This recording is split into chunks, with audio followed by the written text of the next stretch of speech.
Jungkook বসে বসে phone scroll করছিল আর বাকিরা যে যার মতো কথা বলছিল। তখনই জিমিন শাড়ি পরে একটা ট্রে হাতে নিয়ে সবার সামনে আসলো।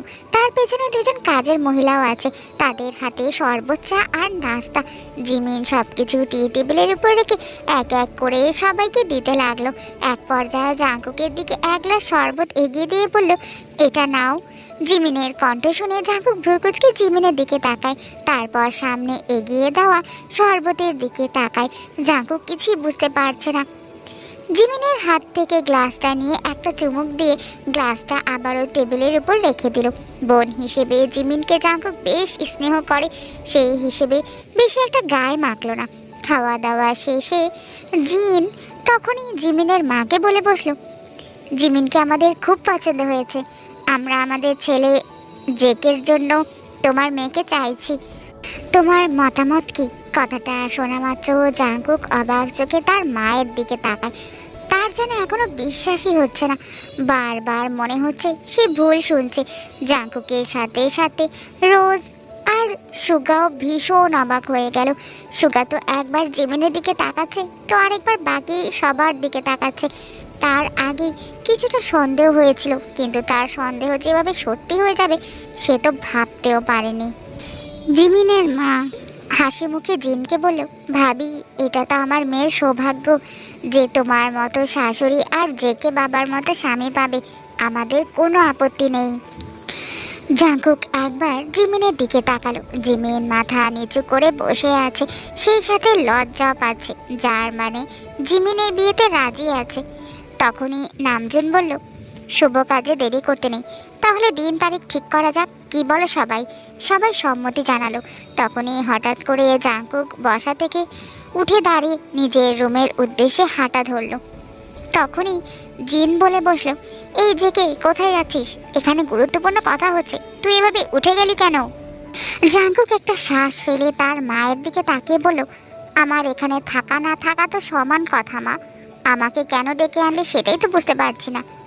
তখনই কাজল বলে উঠল, কি বলছো বাবা? তোমার বিয়ে নিয়েই তো কথা হচ্ছে, তুমি না থাকলে কিভাবে হবে বলো? জাঙ্কুক তখন রেগে বলল, যেভাবে সব কিছুর সিদ্ধান্ত নেওয়া হয়েছে সেভাবেই হবে। কথাটা বলে জাঙ্কুক হন হন করে নিজের রুমে চলে গেল। এক একজনের মনে এক এক ভাবনা চলছে।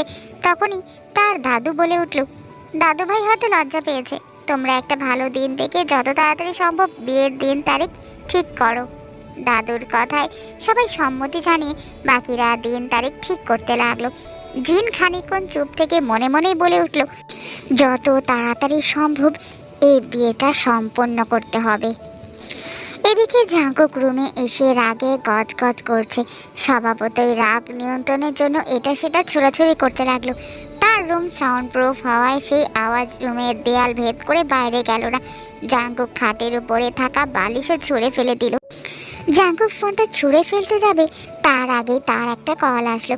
জাঙ্কুক নিজের চুল টেনে ধরে রাগ নিয়ন্ত্রণ করে ফোনের স্ক্রিনের দিকে তাকায়, দেখে তার অ্যাসিস্ট্যান্ট কাই কল দিয়েছে। কাইয়ের নাম্বার দেখে জাঙ্কুকের একটা কথা মনে পড়ল। কথাটা মনে পড়তেই সেই কলটা রিসিভ করে কানের কাছে ধরল। অপর পাশ থেকে কাই বলল, হ্যালো স্যার। জাঙ্কুক বিছানার উপর বসলো আর বলল, বলো, কি বলবে? কাই তখন বলল, স্যার, ইন্ডিয়া থেকে সেই পেশেন্টটা আবারও কল দিয়েছে, তার নাকি আপনার অ্যাপয়েন্টমেন্ট লাগবেই। সে বলেছে আপনি যেতে না পারলে সে নিজেই বাংলাদেশে আসবে। আমি তাকে কি বলবো স্যার? জাঙ্কুক এক মুহূর্ত না ভেবেই বলে উঠল, তাকে বলে দাও আমি আগামীকালকে ইন্ডিয়াতে গিয়ে তার সাথে দেখা করব। কথাটা শুনে কার একটু অবাক হলো, কারণ এর আগে জাঙ্কুক দেশের বাইরে যাবে না বলে অ্যাপয়েন্টমেন্ট ক্যান্সেল করে দিয়েছিল। তাই তখন বলো, ওকে স্যার, আমি তাকে বলে দিচ্ছি। জাঙ্কুক কল কেটে দিল। তারপর কয়েকটা বড় সড়ো শ্বাস নিয়ে অনলাইনে কালকের জন্য ফ্লাইটের টিকিট বুক করে নিল। সে যত তাড়াতাড়ি সম্ভব এখান থেকে চলে যেতে চায়। ড্রয়িং রুমে থাকা সবার মতামত নিয়ে 12 দিন পরেই একটা ভালো দিন দেখে জাঙ্কুক আর জিমিনের বিয়ে ঠিক করা হলো। রোজ খুশি হবে নাকি বেজার হবে সেটাই বুঝতে পারছে না। তার ভাইয়ের মুখ দেখে মনে হলো না যে তার ভাই খুশি হয়েছে বিয়েতে। আরেকদিকে জিমিনের মাঝে তার ভাবি হওয়ার মতো যোগ্যতাও আছে। মেয়েটা ভীষণ ভালো, সেই সাথে জাঙ্কুককে হয়তো অনেক ভালোবাসে, কিন্তু তবুও জাঙ্কুকের কথা মনে করে রোজ খুশি হতে পারছে না। সকাল 9টার দিকে জিন ছেলেকে ঘুম থেকে জাগাতে এসে দেখে রুমের অবস্থা খারাপ, চারিদিকে জিনিসপত্র ছড়িয়ে ছিটিয়ে আছে। তবে সেসবের মাঝে জিন বেশি অবাক হলেন জাঙ্কুককে ব্যাগপত্র গুছিয়ে রেডি হতে দেখে। জিন তখন জাঙ্কুককে বলে, তুই কোথাও যাচ্ছিস বাবা? জাঙ্কুক ব্যাগের শেষ চেনটা লাগিয়ে মায়ের দিকে তাকালো আর বলল, হ্যাঁ মা, আমি 3-4 দিনের জন্য ইন্ডিয়াতে যাচ্ছি, সেখানে একজন হার্টের পেশেন্ট আছে। কই, আমাকে তো আগে এই ব্যাপারে বলিসনি। আরে মা, 3-4 দিনেরই ব্যাপার, তাছাড়া গতকালকেই প্লেনের টিকিট বুক করেছি, এটা প্রি প্ল্যান করা ছিল না, সেই জন্যই বলার সুযোগ পাইনি। জিন কি বলবে ভেবে পেল না, তবে জাঙ্কুকের চেহারা দেখে তাকে স্বাভাবিকই মনে হচ্ছে। জিন কিছুক্ষণ চুপ থেকে বলে উঠল, 11 দিন পর তোর বিয়ে জেকে এই মুহূর্তে বাড়ি থেকে বের না হওয়াটাই ভালো। সেই জন্য আমি চাই না তুই এই সময় দেশের বাইরে যাস। ডাক্তারের অভাব নেই, সেই পেশেন্টকে কল করে বল অন্য কাউকে দেখাতে। জাঙ্কুক স্বাভাবিক স্বরেই বলল, কাম অন মা, ডাক্তারের অভাব নেই সেটা সবারই জানে, কিন্তু এটা আমার জন্য একটা ভালো সুযোগ হতে পারে। লোকটার অবস্থা বেশ ক্রিটিক্যাল, একবার ভেবে দেখো, আমার ট্রিটমেন্টে যদি সে সুস্থ হয়ে যায় তাহলে সেটা আমার জন্য কত ভালো হবে। জিন তীক্ষ্ণ চোখে ছেলের দিকে তাকায়, তবে জাঙ্কুকের চেহারা অনুভূতি শূন্য। জিন বুঝতে পারছে না যে ছেলের মনে ঠিক কী চলছে, তবে ভালো কাজে যাওয়ার সময় ছেলেকে আটকানো ঠিক হবে না, এতে হিতে বিপরীত হতে পারে। জিন তখন বলল, তুই কবে ফিরবি? বললাম তো মা, 3-4 দিনের ব্যাপার, তারপরে ফিরে আসবো। প্রমিস কর জাঙ্কুক, তুই 3-4 দিন পরেই ফিরে আসবি। জাঙ্কুক একটা শ্বাস ফেলে মনে মনেই বলল, আমি আর দেশে ফিরবো না মা, তাই আমি তোমাকে প্রমিসও করতে পারবো না। জাঙ্কুক মাকে জড়িয়ে ধরে বলল, তুমি আমাকে সন্দেহ করছো মা? কিন্তু কেন? আমি কি সন্দেহ করার মতো কিছু করেছি? আমি তোকে সন্দেহ করছি না জেকে, তাহলে আমাকে প্রমিস করতে কেন বলছো? বললাম তো মা, 3-4 দিন পর আমি ঠিকই ফিরে আসবো।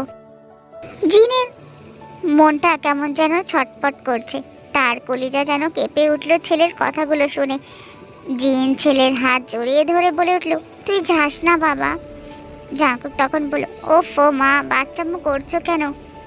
আর তাছাড়া 11টা বাজে আমার ফ্লাইট মা, তুমি এরকম করলে আমি কিভাবে যাব বলো? তুমি কি চাও না যে আমি এত ভালো একটা সুযোগ হাতছাড়া করে ফেলি?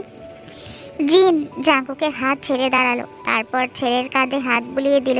জাঙ্কুক লক্ষ্য করলো জিনের চোখের কোণে পানি জমেছে। জাঙ্কুক বুঝতে পারলো মায়েরা বোধহয় এমনই হয়, তবে জাঙ্কুকও এবার বেশ অভিমান করেছে তার মায়ের উপর। সারা জীবন মা যা বলেছে জাঙ্কুক কখনো সেটা অমান্য করেনি, আর আজকে এত বড় একটা ডিসিশন তার মা তাকে না জানিয়েই নিয়ে নিয়েছে। জাঙ্কুক মনে মনে খুব আহত হয়েছে। সে জানে দেশে থাকলে যে কোনো উপায় জিন তার বিয়ে দিয়েই শান্ত হবে, সেজন্যই জাঙ্কুক এই কঠিন সিদ্ধান্ত নিয়েছে। দেশের বাইরে গিয়ে সে একদম সবার সাথে যোগাযোগ বন্ধ করে দিয়ে নিরুদ্দেশ হয়ে যাবে। তখনই জাঙ্কুক তার মাকে বলল, মা খুব ক্ষুধা লেগেছে, দেরি হয়ে গেলে ব্রেকফাস্ট করার সময়টাও পাবো না, তুমি যাও গিয়ে ব্রেকফাস্ট সার্ভ করতে বলো, আমি নিচে আসছি।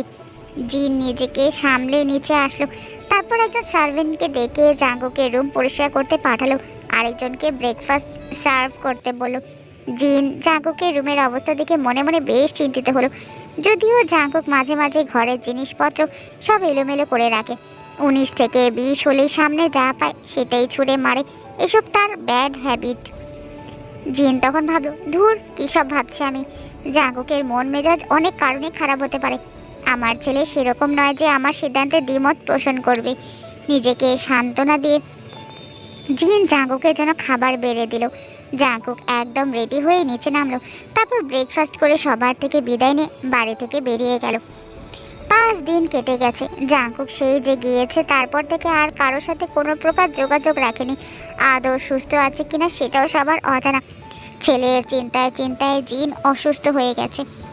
জিমিনের চেহারার দিকে তাকানো যায় না। মেয়েটার কত স্বপ্ন ছিল জাঙ্কুকের বউ হবে, কিন্তু সেই স্বপ্ন হয়তো স্বপ্নই থেকে যাবে। জিন ড্রয়িং রুমে বসেছিল, তখনই কাজল আসলো আর বলল, দেখলে ভাবি, তখনই বলেছিলাম আগে বিয়ের বিষয়টা নিয়ে জেকের সাথে কথা বলো, শুনলেন আমার কথা? ছেলেটা সেটা নিয়ে অভিমান করে এরকম নিরুদ্দেশ হয়ে গেল। কাজলের কথায় জিন প্রতিক্রিয়া করলো না। সে যে কেন এরকমটা করছে সেটা শুধু জাঙ্কুক নিজেই জানে। তবে জিন নিজের ছেলেকেই বুঝতে পারেনি। সে বুঝতে পারেনি যে জাঙ্কুক ঠিক কী চায়। অবশ্য জিন বোঝার চেষ্টাও করেনি। জিন হয়তো একটু বেশি তাড়াহুড়া করে ফেলেছে। তার ভাবনার মাঝে কেউ একজন কলিং বেল বাজায়। একজন সার্ভেন্ট গিয়ে দরজা খুলে দিতেই একজন লোক জিনের খোঁজ করতে লাগলো। জিন এগিয়ে যেতে লোকটা তার দিকে একটা চিঠি এগিয়ে দেয়, আর লোকটা বলে, আপনার নামে চিঠি এসেছে ম্যাডাম। জিন চিঠিটা নিয়ে ড্রয়িং রুমে এসে বসলো। চিঠির উপর জাঙ্কুকের নাম লেখা, যার মানে জাঙ্কুকে তাকে চিঠিটা পাঠিয়েছে। জিন দ্রুত হাতে চিঠিটা খুলে পড়তে লাগলো। চিঠিতে লেখা ছিল, মা, আশা করি ভালো আছো। আমি কেমন আছি সেটা জানানোর জন্য এই চিঠিটা লেখা। আমি খুব ভালো আছি। আমি জানি না তুমি হঠাৎ করে কেন আমাকে বিয়ে দিতে চেয়েছিলে, আর বিশ্বাস করো আমি জানতেও চাই না। আমি কিচ্ছু জানতে চাই না, সেই জন্যই যোগাযোগ বন্ধ রেখেছি। আমি জানি যোগাযোগ রাখলেই তুমি ব্ল্যাকমেল করে হলেও আমাকে বিয়ে করতে বাধ্য করতে, কিন্তু মা, বিয়ে কোনো ছেলে খেলা নয়। তাছাড়া জিমিনকে আমি সবসময় বোন মনে করেছি। সবশেষে এতটুকুই বলবো যে আমাকে নিয়ে চিন্তা করতে হবে না, আমি খুব ভালোই থাকবো। নিজেদের খেয়াল রেখো। আল্লাহ হাফেজ। চিঠিটা পড়ার পর জিনের মুখটা গম্ভীর হয়ে গেল। ছেলে যে এভাবে তার কথার অবাধ্য হবে সেটা সে কখনো স্বপ্নেও ভাবেনি। যে কি ছোটবেলা থেকে আজ পর্যন্ত কখনো তার মায়ের কথার অবাধ্য হয়নি। তখনই জিনকে চিন্তা করতে দেখে কাজল বলল, ভাবি তুমি চিন্তা করো না তো, জেকের মন ভালো হলে দেখবে ও ঠিকই বাড়িতে ফিরে আসবে। কাজলের কথা শুনে জিন কিছু না বলে নিজের রুমে চলে যায়। কাজল কিছুক্ষণ আগে ড্রয়িং রুমে এসে বসেছিল। জাঙ্কুক যে এরকম কিছু করবে সেটা সবারই কল্পনাতে ছিল। জিমিন, রোজ আর সুগা এখন ভার্সিটিতে আছে। জিমিন এবার অনার্স প্রথম বর্ষের পরীক্ষা দেবে। জিমিন আর সুগা দুজনেই অনার্স তৃতীয় বর্ষের পরীক্ষা দেবে। অন্যদিকে তে ক্লাস করছিল, তখনই তার ভীষণ শরীর খারাপ লাগতে শুরু করে।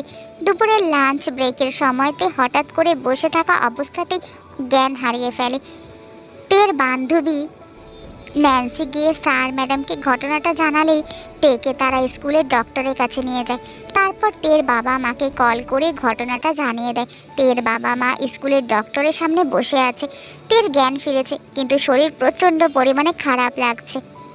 তখনই ডাক্তার তাকে বলল, আপনারা ওকে একজন গাইনি ডক্টরের কাছে নিয়ে যান, সেখানে ওর কিছু টেস্ট করা প্রয়োজন।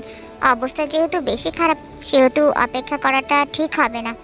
ডক্টরের কথা মতো ডেইজি আর মিনহো তেকে একজন ভালো গাইনাকোলজিস্ট ডক্টরের কাছে নিয়ে গেল। সবার প্রথমে টেস্ট আর ব্লাড করানো হলো। সেগুলোর রিপোর্ট দেখে ডক্টরের চেহারা গম্ভীর হয়ে গেল। সে মিনহুর উদ্দেশ্যে বলল, আপনি পেশেন্টের বাবা হন? মিনহু চিন্তিত মুখে বলল, জি, আমি ওর বাবা। ডাক্তার তখন বলল, আপনি একটু বাইরে গিয়ে অপেক্ষা করুন, আমি তের সাথে আলাদা করে কথা বলতে চাই। মিনহো মাথা নেড়ে কেবিন থেকে বেরিয়ে গেল। তে এবার কিছুটা ভয় পাচ্ছে। এমনি ডক্টর দেখলেই তার রু কেঁপে ওঠে। তার উপর আজকে ব্লাড টেস্টের জন্য তাকে ব্লাড দিতে হয়েছে। জীবনে সে অন্ধকার, ইঞ্জেকশন আর ডক্টর দেখলেই ভয় পায়। আজ একদিনে দুইটার সম্মুখীন হতে হয়েছে তাকে। ডেইজিও বেশ ঘাবড়ে গেছে। তার মেয়ের কি বড় ধরনের কোনো সমস্যা হলো নাকি, সেসব ভেবেই সে দিশেহারা। ডেইজি তখন ডাক্তারকে বলল, ডাক্তার, আমার মেয়ের কি হয়েছে বলুন না। সামনে থাকা মহিলা ডাক্তার পুনরায় রিপোর্টগুলো চেক করে একটা শ্বাস ফেলে তেকে জিজ্ঞেস করলো, তে, আপনার লাস্ট পিরিয়ড কবে হয়েছিল? তে ভাবার চেষ্টা করলো, কিন্তু সেই ডেট মনে রাখে না কখনো। তবে প্রায় 2-2.5 মাস আগে তার লাস্ট পিরিয়ড হয়েছিল। ব্যাপারটা মাথায় আসতেই তের হাত পা কাঁপতে শুরু করে। ডক্টরের বলার আগেই সে বুঝে যায় তার সাথে কি হতে চলেছে। যদিও সে আর্টসের স্টুডেন্ট, তবুও সে এই ব্যাপার সম্পর্কে খানিকটা জানে, তবে এরকম কিছু হবে সেটা সে কল্পনাও করেনি। তেকে চুপ করে থাকতে দেখে ডক্টর জিজ্ঞেস করে, তে, তোমার কি বিয়ে হয়েছে? প্রশ্নটা শুনে ডেইজি এবার একটু নড়ে চড়ে বসলো। সে যেই ভাবনাটা কখনো ভাবেনি সেই ভাবনাটাই তার মাথায় আসছে। ডেইজি তখন ডাক্তারকে বলল, না ডক্টর, তের বয়স তো দেওয়াই আছে। আপনার কি মনে হয় এত তাড়াতাড়ি এখনকার দিনে 15 বছর বয়সের একটা মেয়েদের বিয়ে হয়? তে, আপনার কি লাস্ট পিরিয়ড ডেট মনে নেই? ডাক্তারের কথা শুনে তে নাবোধক মাথা নাড়ায়। সেই সাথে সে ভীষণ ভয় পেয়ে মায়ের ওড়নার আঁচল খামচে ধরে। তের পরনে এখনো স্কুল ড্রেস। এরকম কিছু হবে জানলে তে কখনো এখানে আসতোই না। ডক্টর ডেইজির দিকে তাকিয়ে বলল, তের সাথে আমি একান্তে কিছু কথা বলতে চাই। আপনিও যদি একটু বাইরে গিয়ে বসেন তাহলে ভালো হয়। ডেইজি কিছুটা আঁচ করতে পারছে, কিন্তু এখনও সে সেই ভাবনাটা মাথায় আসতে দিচ্ছে না। সেরকম কিছু কিভাবে হতে পারে? ডেইজি উঠতে নিলেই তে তার মায়ের ওড়না টেনে ধরে। তার মা তাকে বলে, ভয় পাস না তে, উনি শুধু কথাই বলবে, ইঞ্জেকশন বা ওষুধ খেতে বলবে না। তে তার মায়ের আঁচল ছেড়ে দিলে ডেইজি এখানে না থাকাটাই ভালো হবে, সেই হিসেবে তে সাহস জুগিয়ে তাকে যেতে দেয়। ডেইজি যেতেই ডক্টর তের উদ্দেশ্যে বলে, তে আপনার কোনো বয়ফ্রেন্ড আছে? তে মাথা উঁচু করে ডক্টরের দিকে তাকায়। ইতিমধ্যেই তার ভীষণ কান্না পাচ্ছে, চোখ দুটো ছলছল করছে, তবুও সে কান্না আটকানোর যথাসম্ভব চেষ্টা করছে। তে মাথা নাড়িয়ে বলে, না, আমার কোনো বয়ফ্রেন্ড নেই। ডাক্তার আবারও জিজ্ঞেস করলো, সত্যি করে বলো তো তে? তে এবার কান্না করে দিল আর বলো, না ডাক্তার, আমি সত্যি বলছি, আমার তেমন কেউ নেই। আমার কি হয়েছে বলুন না।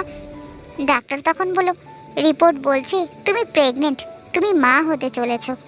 কথাটা শোনা মাত্র তের পায়ের নিচ থেকে মাটি সরে গেল, যেন পুরো দুনিয়া কয়েক মুহূর্তের জন্য থমকে গেল। তে শব্দ করে কেঁদে উঠল আর বলল, ডক্টর, এসব আপনি কি বলছেন? আপনার কোথাও ভুল হচ্ছে। ডাক্তার তের দিকে তাকিয়ে একটা শ্বাস ফেললো। তের চেহারা দেখে তার ভীষণ মায়া হচ্ছে, কি মিষ্টি দেখতে একটা মেয়ে। ডাক্তার তখন বলল, তে তুমি বলতে চাইছো প্রেগনেন্ট হওয়ার মতো তেমন কিছু তোমার সাথে হয়নি? তুমি তাহলে শিওর হওয়ার জন্য সাউন্ড করতে পারো? তের চিবুক বেয়ে পানি গড়িয়ে পড়লো। সে কিভাবে তার বাবা মায়ের সামনে যাবে? তে তখন ডাক্তারকে বলল, ডক্টর প্লিজ আমার বাবা মাকে এসব বলবেন না, আমি আমি বাচ্চা ছেলে দিতে চাই। সেটা সম্ভব না তে, তুমি অ্যাডাল্ট নও, করা বেআইনি, তার উপর তুমি আনম্যারিড। আমার মনে হয় বিষয়টা তোমার বাবা মাকে জানানো উচিত। তারপর ওনারাও যদি অপারেশন করাতে চায় তাহলে একটা উপায় আছে। যদি বাচ্চাটার বাবার বিরুদ্ধে কেস করো তাহলে কোর্ট থেকে অপারেশন করার পারমিশন দিয়ে দিবে। এত এত জটিল কথাতে সহ্য করতে পারলো না। প্রচণ্ড মানসিক চাপ আর অসুস্থতা জনিত কারণে সে আবারও জ্ঞান হারালো। একজন নার্স এগিয়ে এসে তেকে নিচে পড়ে যাওয়া থেকে বাঁচালো। ডক্টর আরেকজন নার্সকে বলল, মেয়েটার বাবা মাকে ডেকে আনুন। ডেইজি আর মিনহো চিন্তিত মনে বাইরেই বসেছিল। তখনই নার্স তাদেরকে ডাক দিল। তারা ডক্টরের কাছে যেতেই ডক্টর একটা শ্বাস ফেলে বলল, ব্যাপারটা অনেক বেশি সেনসিটিভ, তবুও আপনাদের জানার অধিকার আছে। ডেইজি মেয়েকে জড়িয়ে ধরল, তার এবার কান্না পাচ্ছে। মিনহো স্বাভাবিক স্বরে জিজ্ঞেস করলো, বলুন কি হয়েছে আমার মেয়ের? আপনার মেয়ে প্রেগনেন্ট। কথাটা শোনা মাত্র ডেইজি আর মিনহো ভীষণ অবাক হয়ে গেল, সেই সাথে তাদের অনেক লজ্জাও করছে। ডেইজি তখন বলল, আপনি শিওর ডক্টর? মানে আপনার ভুল হচ্ছে না তো? ডক্টর নার্সের উদ্দেশ্যে বলল, ওনার করার ব্যবস্থা করুন, আমিও নিশ্চিত হতে চাই। তেকে অচেতন অবস্থাতেই বেডে শোয়ানো হলো। মিনহু বাইরে এসে দাঁড়ালেন, তার মধ্যে একই সাথে রাগ, চিন্তা, লজ্জা সবগুলো অনুভূতি কাজ করছে। ডেইজির চেহারা থমথমে ভাব, তেমন কিছু হলে মেয়েকে করে ভাসিয়ে দেবে বলেই ভেবে রেখেছে। আলট্রাসাউন্ডের সময় ডক্টর নিশ্চিন্ত হয় যে তে প্রেগনেন্ট। ডাক্তার তখন ডেইজিকে বলল, বেবির হার্টবিটে চলে এসেছে। She is 10 weeks and 2 days pregnant Mrs Minho. কথাটা শোনা মাত্র ডেইজি নিজেকে সামলে নিল। হসপিটালে বসে এসে সিনক্রেট করবে না, যা করার বাড়িতে গিয়ে করবে। তের চোখে মুখে পানি ছিটানোর কিছুক্ষণ পর তের জ্ঞান ফেরে। তে শুধু কেঁদেই যাচ্ছে। ডেইজি সমস্ত রিপোর্ট আর তেকে নিয়ে বাইরে বেরিয়ে আসে। মিনহো কিছু জিজ্ঞেস করতে গেলে ডেইজির গম্ভীর মুখ দেখে কিছু বলার সাহস পায় না। অবশ্য সে বুঝেই গেছে যে ডক্টর ভুল বলেনি। বাড়িতে আসার পর তে ভাবে তার মা বুঝি তাকে মারধর করবে, কিন্তু না। ডেইজি স্বাভাবিক স্বরে জিজ্ঞেস করলো, বাচ্চাটার বাপকে? তে তে চুপচাপ বসে রইল। তখনই ডেইজি চিৎকার দিয়ে বলল, বলছিস না কেন, কার পাপ পেটে বেঁধেছিস? ডেইজি চিৎকার শুনে তে কেঁপে উঠল। ডেইজি উঠে এসে তের গালে থাপ্পড় বসিয়ে দিল। আরও মারতে যাবে তার আগে মিনহো এসে তাকে আটকায়। মিনহো তখন তেকে বলে, তুই কি ভেবেছিস চুপচাপ থেকে ছেলেটার সাথে পালিয়ে যাবি? জীবনেও না, তার আগেই আমি তো কেটে নদীতে ভাসিয়ে দেব। তে কাঁদতে লাগলো। কাঁদতে কাঁদতে সে দৌড়ে নিজের রুমে গিয়ে দরজা লাগিয়ে দিল। মিনহো মেয়ের জন্য চিন্তিত হয়ে পড়লেন। ডেইজি নিজের সেন্সেই নেই, সেজন্য এভাবে বলে ফেলেছে, কিন্তু তে তো ভীষণ অভিমানী। মেয়েটা যদি উল্টাপাল্টা কিছু করে বসে তখন কি হবে? মিনহো তের দরজার সামনে এসে দরজা ধাক্কাতে লাগলো আর বলল, তে বেরিয়ে আয়, তোর মায়ের মাথা ঠিক নেই, আমরা একসাথে বসে সমস্যার সমাধান করব, তুই বেরিয়ে আয় মা। ডেইজি কাঁদতে লাগলো, সেও এসে তেকে ডাকতে লাগলো, তে বেরিয়ে আয়, তোকে মার যা করার আমি করব, আমি তোর মা বলছি, তুই বেরিয়ে আয়। তুই কাঁদতে কাঁদতে সিলিং ফ্যান ওনার এক প্রান্ত বাঁধছে, সে ওনার আরেক প্রান্ত নিজের তার মা বলে ওঠে, তে তুমি কেন বল, তোর যদি কোনো বয়ফ্রেন্ড থেকেও থাকে তাহলে তাকে আসতে বল, আমরা তার সাথে তোর বিয়ে দিয়ে দেব। মিনহো কাঁদতে কাঁদতেই বলল, ডেইজি তুমি চুপ করো, আমি জানি আমার মেয়ের তেমন কিছুই নেই, হয়তো এমন কিছু আছে যেটা মেয়েটা আমাদেরকে বলতে চেয়েও পারেনি, হয়তো কেউ আমাদের মেয়ের সাথে জোরপূর্বক কিছু করেছে। কথাটা শুনে ডেইজি এক মুহূর্তের জন্য স্তব্ধ হয়ে গেল। এই সহজ ভাবনাটা তার মাথায় আগে আসেনি কেন? সে কেন তেকে নিয়ে আজে বাজে চিন্তা করছে? ডেইজি এবার নিজের চোখ দুটো মুছে গম্ভীর কণ্ঠে বলে, তে তুই যে যাস, তার তো কিছুই যাবে আসবে না, তোর সাথে সাথে আমরাও মরে যাব, কিন্তু যেই শয়তান তোর এত বড় সর্বনাশ করলো সে দিব্যি বেঁচে থাকবে, মৃত্যু তো তার প্রাপ্য। তুই তো নিষ্পাপ মা, তুই কেন যাবি? তুই বেরিয়ে আয়, পারলে সেই লোক মারবি, নিজেকে নয়। তে শেষ মুহূর্তে এসে সিদ্ধান্ত পাল্টে ফেললো, তার মা ঠিকই বলেছে, সে করে যাবে, সে তো কোনো ভুল করেনি, যার জন্য আজকে তাকে এরকম পরিস্থিতিতে পড়তে হয়েছে, সে তার জীবন নরক করে তুলবে, একবার নয় বারবার তাকে মৃত্যুর যন্ত্রণা ভোগ করাবে। আর তার বাবা মা তো তাকে ভুল বোঝেনি, সেই ক্ষেত্রে তার নিজেকে শেষ করে দেওয়া ছাড়াও আরও রাস্তা আছে। তে নিজেকে স্বাভাবিক করে দরজা খুলে দিল। তেকে দেখে ডেইজি তাকে জড়িয়ে ধরে কেঁদে উঠল। মিনহো নিজের চোখ জোড়া মুছে জিজ্ঞেস করলো, ছেলেটা কে? তে তে তখন কাঁদতে কাঁদতে বলল, মুনাপুর ফুফাতো ভাই, জিওন জাংকুক।